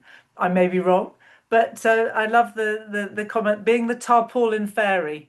regardless of the type of crisis, with no plan on how it will be disposed of once useless in 6 months, and calling it shelter assistance. I may be wrong, but I think that was probably Kelly that put that in. I think a really important point. I love the term tarpaulin fairy. So that's certainly someone, maybe Kelly, maybe not, that wanted to highlight that point. We have this point also about funding models. Fewer short-term grants, more flexible and predictable support. And there was also very interesting reflections yesterday about going out of the natural or the traditional ecosystem that we have been working within when it comes to fundraising. And that clearly looks like a need for adaptation for the future, a change. Yeah. Yeah, so I think, and again, I think it's interesting how many of these points sort of overlap with some of those lessons learned. And I think, given that we're not going to be able to show you all these points, and you probably haven't got time to read them all on the screen, I think that what will happen is these will be sort of merged with those other lessons learned, and they came up through the podcasts, they came up through the survey that many of you filled in. So I think that all this wise words and thoughts will be sort of collected together as we move forward into the new cluster. Again, there's another fairy there I've just seen on the screen, being the donor fairy. We have evidence to show donors that we can do more and do better. So that sort of relationship with donors, again, is something that's a recurring theme. Is there anything else that you wanted to highlight, Maman? I mean, I'm a native English speaker. I see on there that someone had put in sort of greater effort to increase forums in other languages for inclusivity. You know, I think although there are many language speakers in the global teams, you know, it is predominantly in English. So, Maman, you're not a native English speaker, although you're fluent. I'm sure you agree with that appreciate one. this comment. And I really appreciate also this time we have a simultaneous translation, at least to Spanish and French. And I think in terms of the product of the cluster, we've been counting even with the volunteer support of colleagues from the Women in Shelter group, translating to Spanish. I would like to use the opportunity to thank. And I think there are many times that we manage to collaboratively find solutions for this, but it's important to keep pushing for a more integrative environment, also language-wise. 100%. And I see your point, Kelly, in the chat that it wasn't you, but it could have been. I did want to briefly. Go on. I did want to briefly follow up on that. Broader, as we're going through this whole process of reset, I think there's also a need to go back and fundamentally rethink what is shelter, what's site coordination, what's HLP, and I'm reflecting on the recent response to the Melissa in Jamaica, in which we've been told that the emergency's over, everybody's going home. It doesn't make sense about the way a disaster happens. It just is, that's the way everybody thinks they've delivered their plastic sheeting and they now can go home and everything's solved. And it has a bit to do with localization, because we need to tie in that local expectation and the local situation to the response. So I think this is an opportunity to rethink just about really fundamentally how we do our things. Yeah, thanks, Kelly. Really important point moving forward.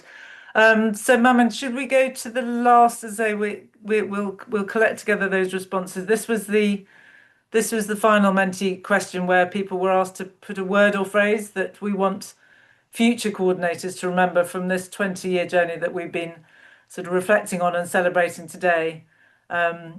I see beyond the tarps. We're linking back to that previous point. Not just logistics. People-centered, people first came up.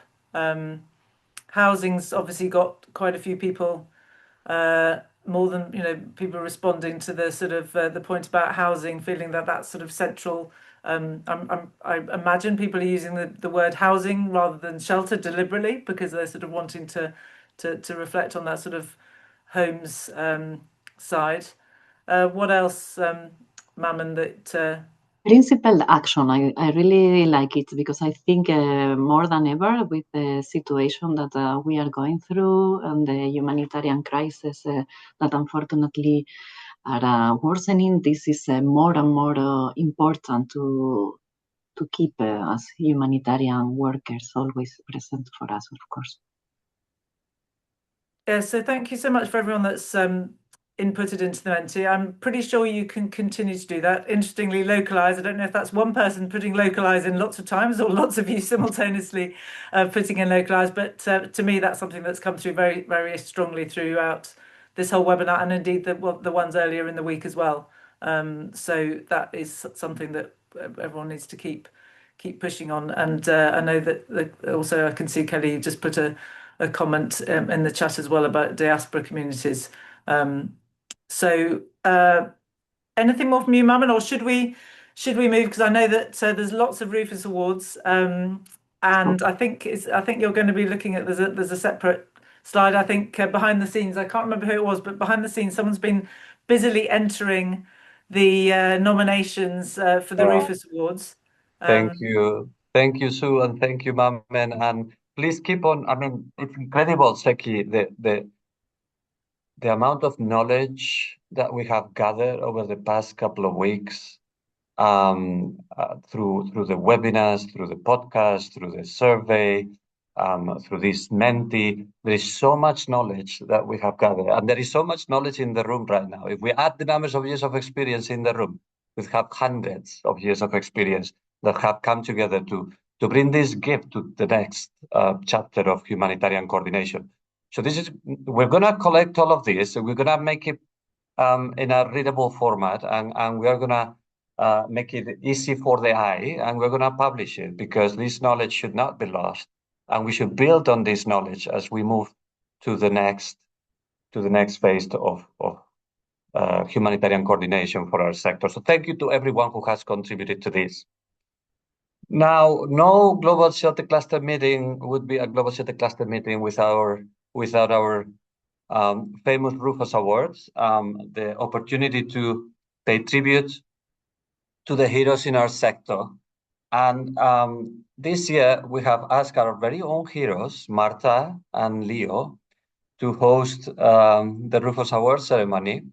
They're going to be reading the awardees and the reason for the award.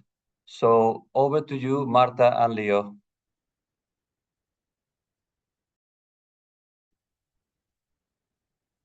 Hi, once again, good evening, everyone. Hello, Martha. Hi. Can you see me? Can you hear me? I could hear you well, but let me see if I can see. Oh, we will yeah, see you here. soon. Okay. All right, All I right. see you. Great. All right. Okay. So next slide, please. Let's start without further ado. Okay, the first Rufus Award goes to Angel Pascual. Angel deserves the award for his exceptional leadership, guidance, and commitment to strengthening the Global Shelter Cluster. As a senior coordination officer, he has consistently inspired colleagues through his vision, professionalism, and inclusive approach. His support has had a direct and meaningful impact on my own career development as he's with his time, advice, and encouragement. Nominated by Munir Al Subari. A round of applause, please. Take it away, Martha, for the next slide. Yes. So the next slide goes to Charles Parak. Charles has widely opened the door to connect and the academic community with the humanitarian community. There are so many terrific individuals, many on this call now, who have made Oxford books and the HSCT training, that is the Humanitarian Cluster Training, Coordination Training, as part of their educational and professional development journey. service to the cluster and bringing to academia. This was nominated by two persons, Neil and Tom. Bravo, Charles, and congratulations. Next.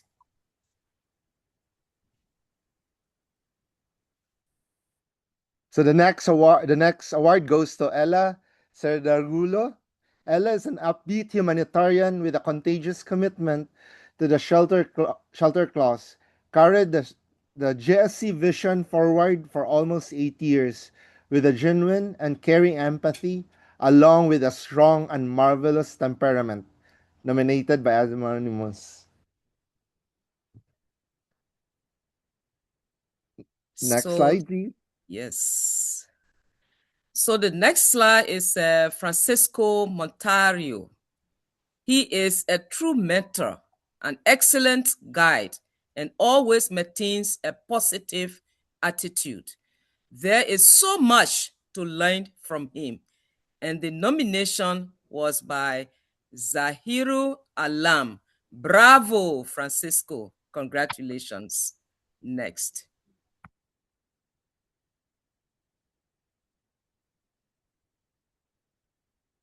The Global Shelter Cluster Support Team. Throughout an exceptionally challenging 2025, the Global Shelter Cluster Support Team served as a steady and reliable backbone, demonstrating unwavering commitment, professionalism, and resilience. Through tireless support to country operations, seamless coordination, and a positive, solutions driven spirit, they held the cluster together and ensured partners worldwide were consistently supported. Nominated by Anonymous. Bravo, congratulations, Global Support Cluster Team. Global Shelter Cluster Support Team. Sorry. Next slide, please. So we have Graham Sanders. His leadership, mentorship, and friendship in the formative years of the Shuttle Cluster will not be forgotten. And he is remembered fondly and continues to inspire all of us who want to nurture a next generation of humanitarians. Wow. And this was nominated by Neil. Bravo, Graham. Next.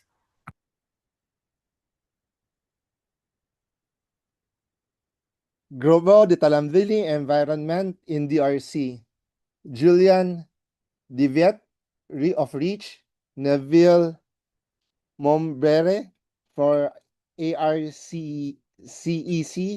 Oliver Hekima of PRPDE. Wow. Through quiet voluntary leadership, Julian, Nivelle, and Olivier move environmental responsibility from the margins to the center of shelter cluster coordination in DRC by translating conviction into practical guidance, tools, and trainings. They reshape both practice and mindset, showing that true coordination is about conscience as much as coverage. Nominated by DRC Shelter Cluster Team. Next slide, please. This is for the Global Shelter Coordination SAC members, past and present. SAC members have been critical to the forward thinking of the Shelter Cluster, which have enabled the Shelter Cluster to lead many issues. Congratulations to our SAC, and we say bravo, and indeed, yes. Thanks to the SAC for the direction and guidance. Next. The next award goes to Ebere Lopez. Ebere has been a constant in the GSC support team for almost a decade, always ready to deploy in support of country clusters, developing guidance, training, and mentoring other HLP practitioners, and always with a smile. Congratulations, Ebere, nominated by Carolina Cordero Scales. Next slide, please. Jamin Richardson has provided innovation and leadership to shelter and settlements for many decades. Wow. Congratulations, Jamin, and well done. Thank you. Next. The next award goes to Jim Robinson.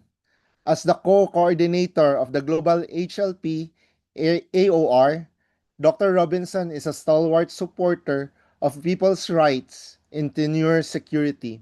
Further, he has been really pragmatic in supporting HLP goals alongside Ebere Lopez in the GSC support team. Nominated by Phil Duloy. Congratulations, Jim. Next slide, please. This is for Joseph Ashmore. Joseph is the backbone of the cluster and the shelter sector. His guidance, booklets, and innovation has driven amazing initiatives, and his scene of human has made shelter cool. Well done. Congratulations, Joseph.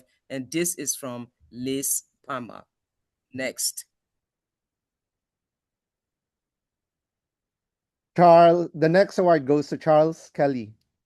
Kelly has quietly and steadfastly been tremendous supporter of the shelter cluster in a number of roles over the years, often on volunteer basis, and his dedication to the environment file is admirable. Nominated by Neil Bowman. Congratulations, Charles Kelly. Next slide, please.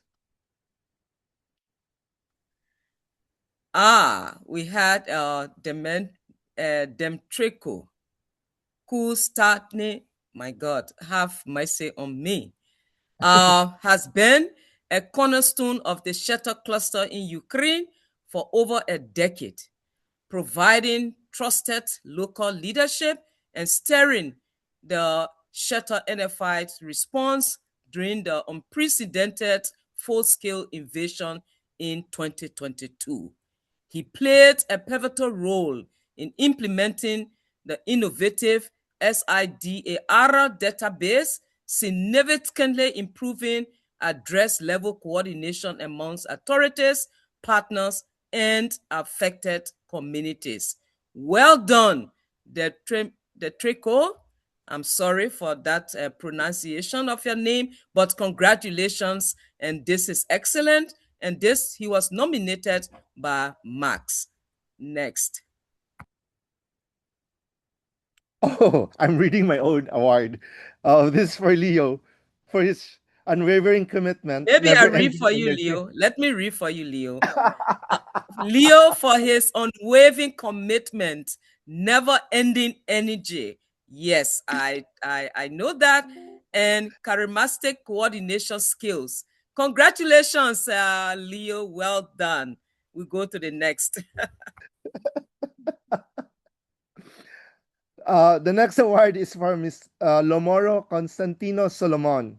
Constantino Solomon Lomoro exemplifies exceptional dedication, leadership, and selfless service, consistently going above and beyond to create lasting positive impact. His courage, integrity, and ability to lead complex initiatives with care and efficiency embody the true spirit of the Rufus Award. Congratulations, Constantino, and he is nominated by Talamban Aldo Alex. Congratulations. Next slide, please. This is my own Mata Panning. She played a vital role in capacity building for the shelter coordination. Congratulations, Mata, and well done. Next. Maria del Carmen Shasha Maya. Mamen. Mamen deserves this award for his exceptional dedication and support in her role as a global focal point for the Global Shelter Cluster. She has been consistently reliable, proactive, and generous with her time, ensuring we always had the updates, guidance, and coordination support needed to move our work forward at country level.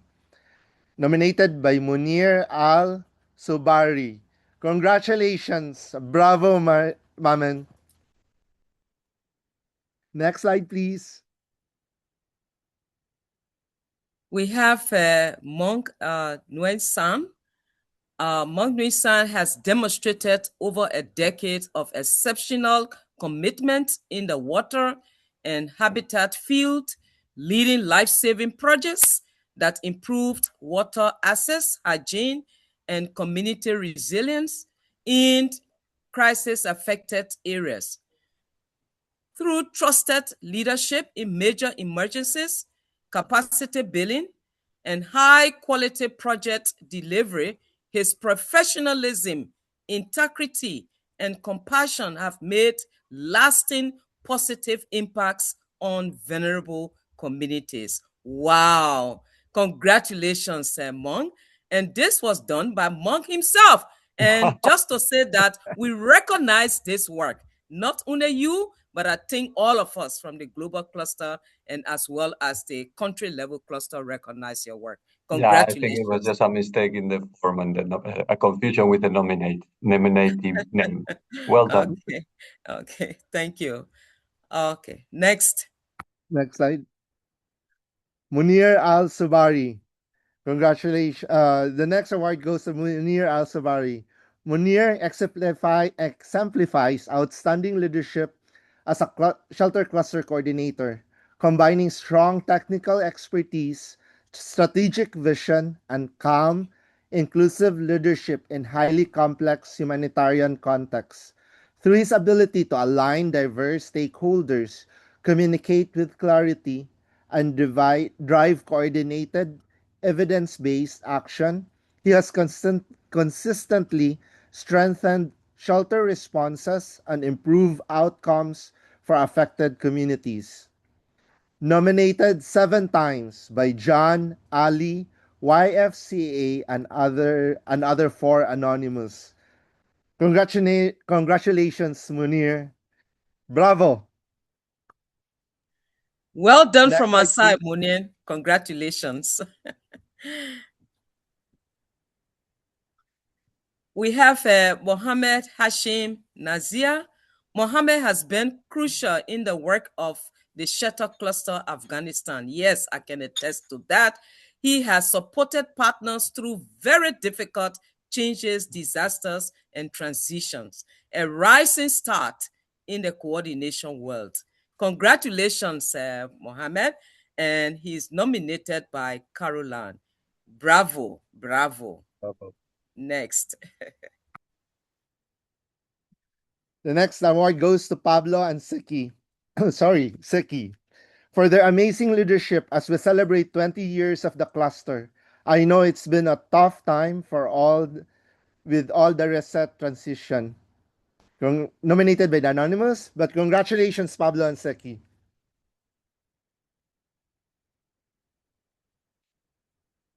Next slide. Cheer Please. from the crowd. Cheers. The Palestinian team, yes, wow, for navigating exceptionally situation. Congratulations, Palestinian team, for your resilience, for your commitment, for your hard work, despite all of the many challenges and situations. I say bravo to you. Bravo. Next. Sending all the love. Next slide. The next awardee is Pablo Medina. Pablo has been a driving force in the shelter cluster for many years. He is also the driving force of the future SLC cluster, always leading with fairness and prompting equitable partnership approach. Congratulations, Pablo. And a side note, in the Philippines, there was a typhoon, Pablo, which the shelter cluster also did a coordinated response here in the Philippines way back 2012. Congratulations, Pablo. Next slide, please. Bravo, Pablo. Congratulations. Then we have Patrick Martinez, my own Patrick.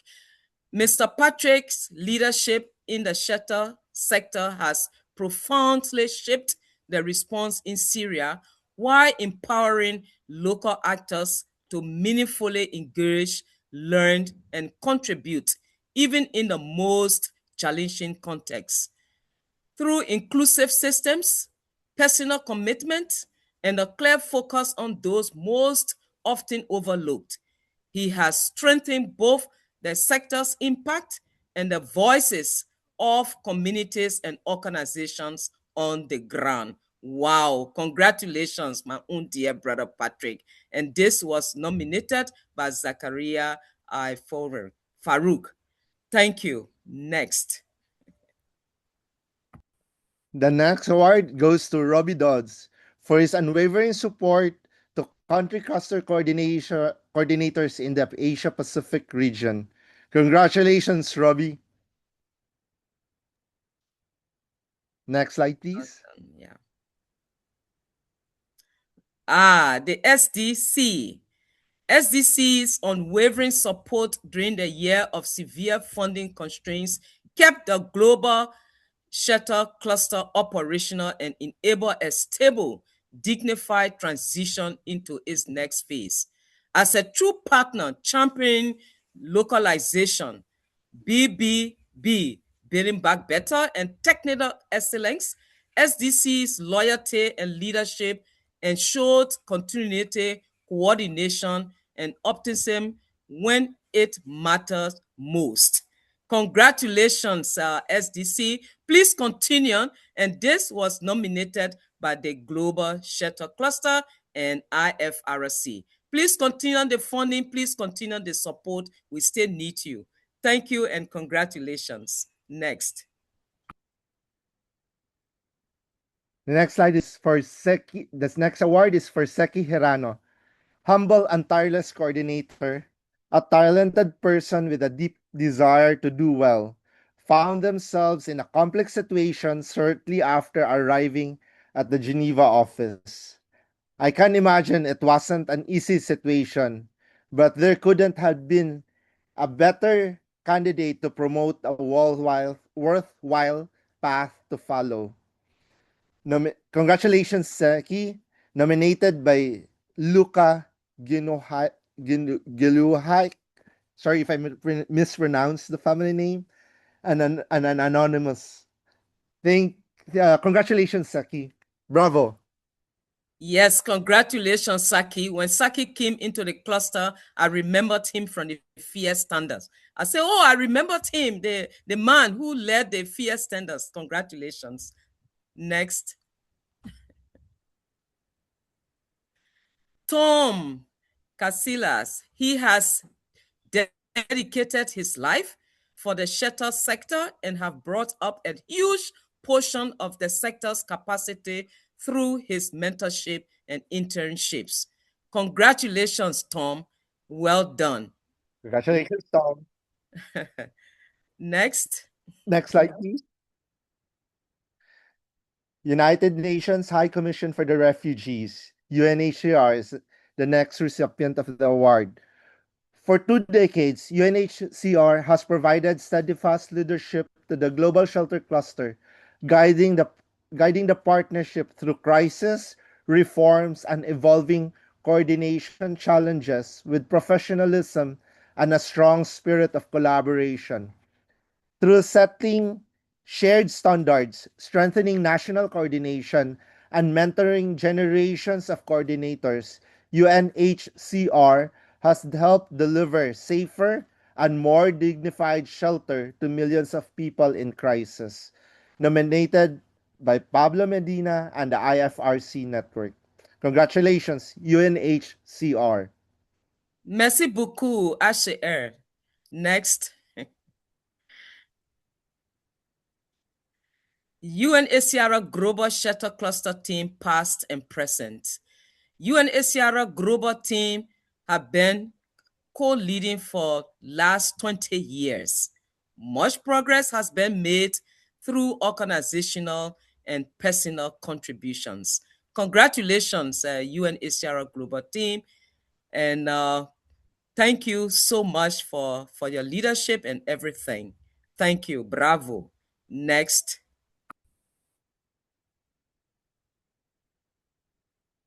The next award goes to the USAID former colleagues.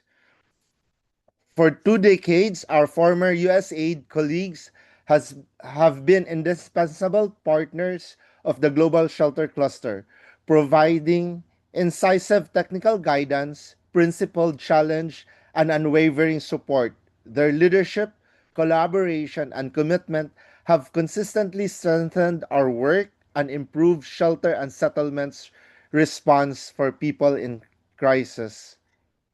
Congratulations, USAID former colleagues. Next slide, please. Congratulations, USAID. We have Yodit Mulageta Guntama. Sorry if I pronounced your names wrongly. I'm very sorry. Forgive me. She has led the shelter cluster most critical responses during the northern crisis in Ethiopia with exceptional commitment and dedication, strengthening coordination and guidance at national level. Through effective partner engagement, timely information sharing, and strong team leadership, she has built one of the country's strongest clusters and demonstrated outstanding leadership. Wow! Congratulations, Yodit. And this was nominated by Sigyn. Congratulations. Well done. Bravo, bravo. Next. And that, I think, concludes the Rufus Awards for 2025. And as we celebrate also the 20 years of impact. Thank you all. Thank you, everyone. Thank you. I guess back to you and to bravo. Pablo. Bravo to everyone. Well Bravo. done. Well Thank done. Well done. you. Thank you, Marta. Thank you, Leo. Seki, I don't think we could have asked two better people to take us through the Rufus Awards, and congratulations to everyone. This clearly shows the spirit of partnership that the cluster approach embodies, I think. So nothing much more left to say, Seki. No, I'm really happy we did this. It's really important.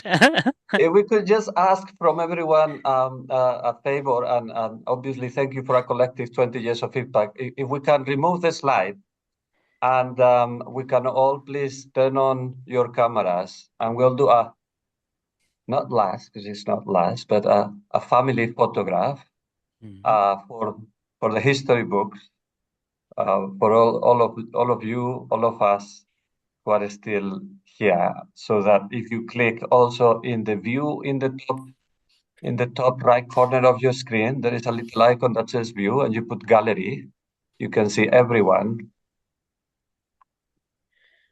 I'm trying to adjust my camera. I have bricks and everything. Who's good at doing the print screen? Anybody good at doing that? While people open their cameras, please feel free to speak if there is something you don't want to leave unsaid. I'm doing the print screen, so just keep on smiling. Okay. Hold your smiles. You can talk. yeah. It's a still. Right? We don't need to freeze for the photograph. The photograph freezes. So this is another thing that goes to my CV. Says the master of print screen.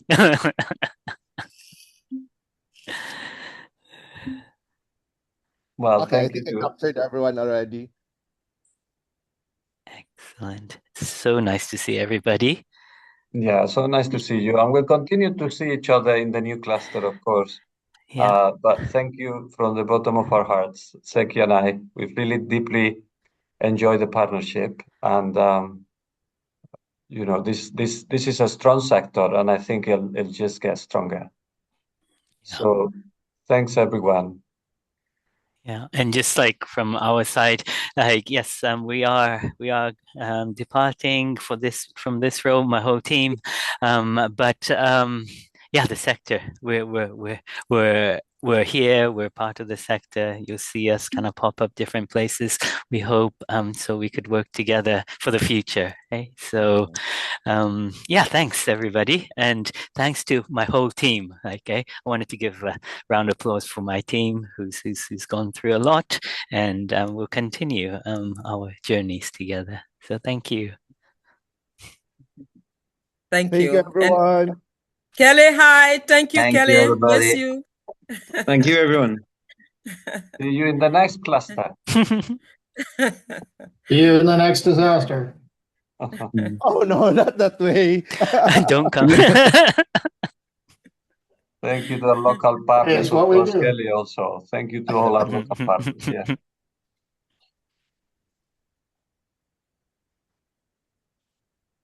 Bye-bye. Bye-bye.